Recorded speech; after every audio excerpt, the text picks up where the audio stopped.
Hello, the objective of this video is to determine if a number is a zero of a polynomial. So let's review. We know that a number x equals c is a zero of a function f if the function evaluated at c is 0. In other words, x equals c is the solution of the equation f of x equals 0.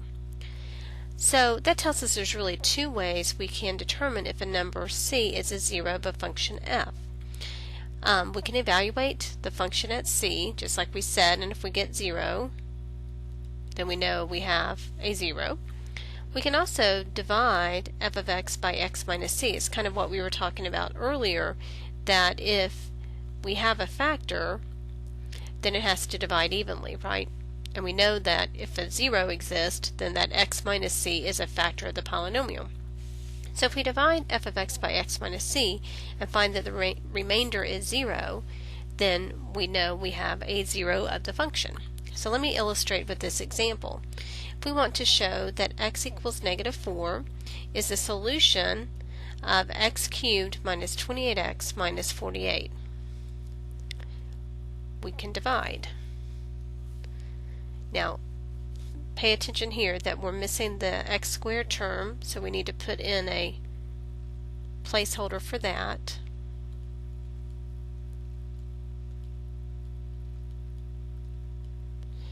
Now, what are we going to divide by? If we want to show that x equals -4 is a solution, that means that x plus 4 is equal to 0. So the factor that we need to look at is x plus 4. Okay. So here we can see that x goes into x cubed, x squared times, so multiplying gives us x cubed plus 4x squared, and we have to change the signs. So subtracting gives us -4x squared minus 28x. Okay, now we divide. X goes into -4x squared, -4x times. So -4x times x is -4x squared. -4x times 4 is -16x. Okay. Now we need to change the signs. So the 4x squares are eliminated. -28x plus 16x is going to be a -12x, and we have to bring down the minus 48. So x goes into -12x, a -12 times. -12 times x is -12x. -12 times 4 is -48. So when we change the signs, what happens?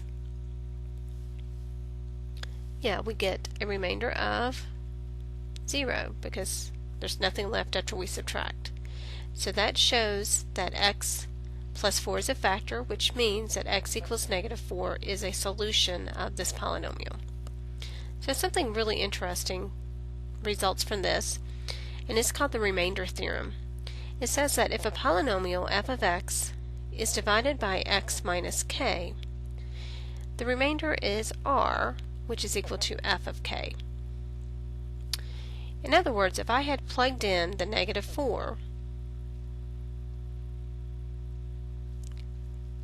into my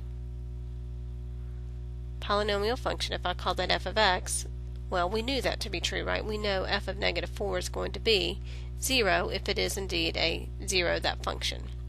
But so it tells us that the remainder is what happens if you evaluate the function at this value k.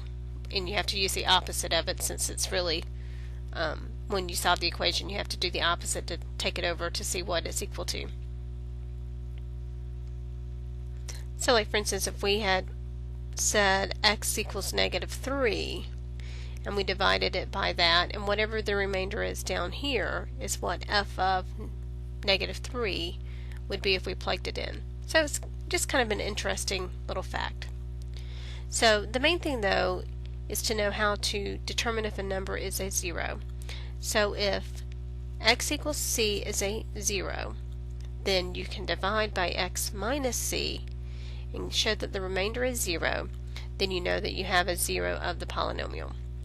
Now at this point your textbook may say you can use synthetic division. You don't have to use synthetic division. You can just do this long division and you'll get the same result. Okay? So if you have any questions on how to verify that a number is a 0 by using long division, please contact me.